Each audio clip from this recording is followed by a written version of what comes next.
Good morning, everyone. Sorry for that short delay. Mercury is doing its thing, and I've decided to no longer get frustrated by it and to just kind of ride it out because there's nothing I can do. It's going to do its thing. So I just know that if I'm a little bit patient, eventually it's all going to work out, and here we are. So 4 minutes late, but that's okay.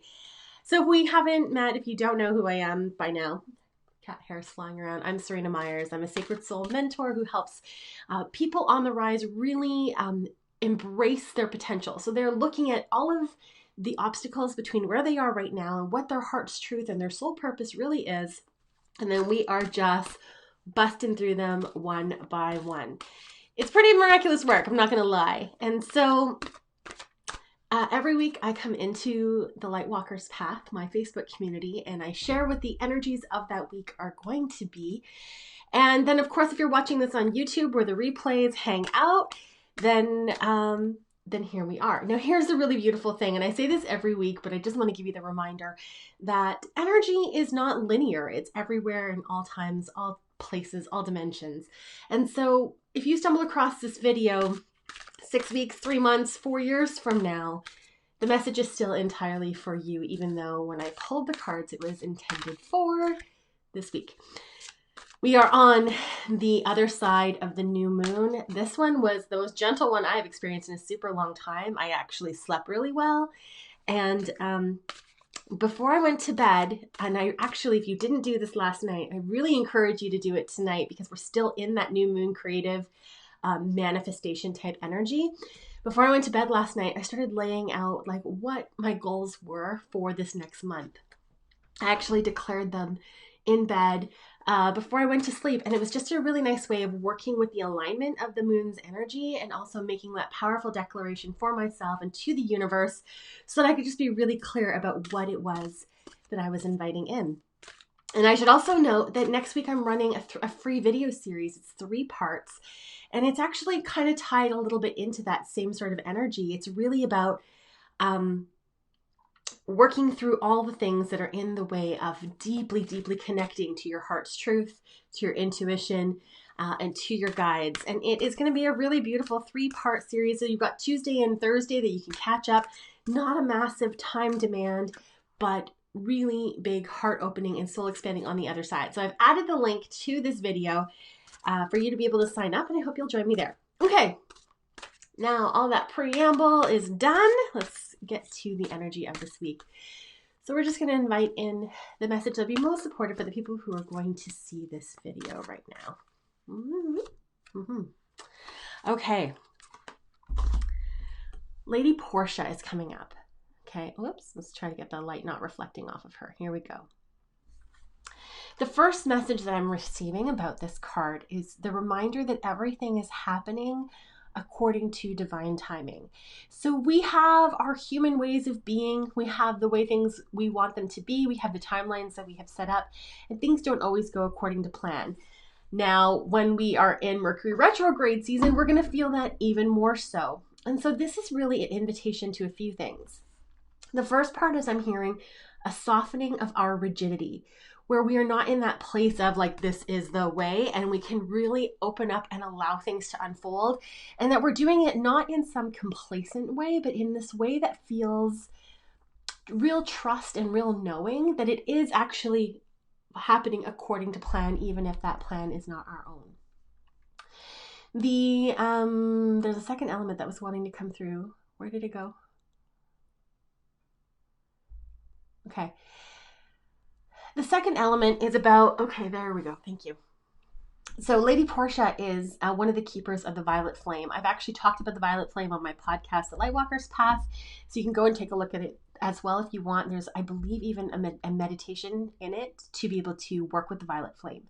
So a lot of people will work with fire as a way of being able to transmute energy, and particularly in ceremony or ritual around release.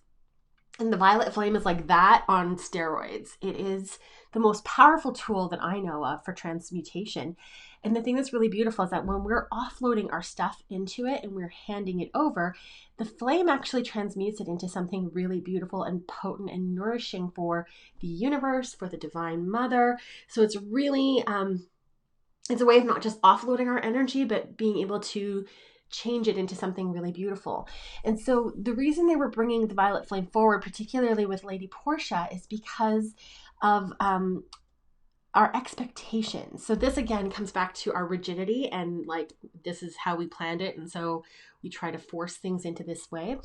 And so if we can go and work in a place where we're surrendering our expectations and in the ways that we believe things need to be, and we allow it to be, we can surrender it directly into the violet flame, or we can even just let it go. But if we can do that, then what we do is we allow that energy to then become whatever is most supportive for the situation. So I know for myself, when I feel really rigid, it's because I'm in a place where I'm feeling like I don't have a lot of control and I'm trying to grasp onto everything that I can. But in doing that, particularly when I'm working against divine order, what I'm essentially doing is wasting a whole lot of energy on things that are not going to change the outcome anyway, because no matter what our plans are, the divine has their own agenda, right? So if we can surrender our expectations, which is a lot of energy that we invest in like trying to make things to be a certain way, if we can invest all of that energy into allowing, into following our intuition, into opening up to receiving what is next, if it wasn't what we were planning, those are the ways that we're able to work with that energy and to participate in divine order. Because we might not have a say in how things unfold, but we do have a say on how we show up for it and how we engage in it. And I can honestly assure you, because I'm all about please don't do what I did, because I really made things hard on myself for a very long time. There's no need to try to change the divine order of things. They're going to happen exactly as they are going to, as they are intended to. And no matter what you do, no matter how hard you try, you're not going to change that.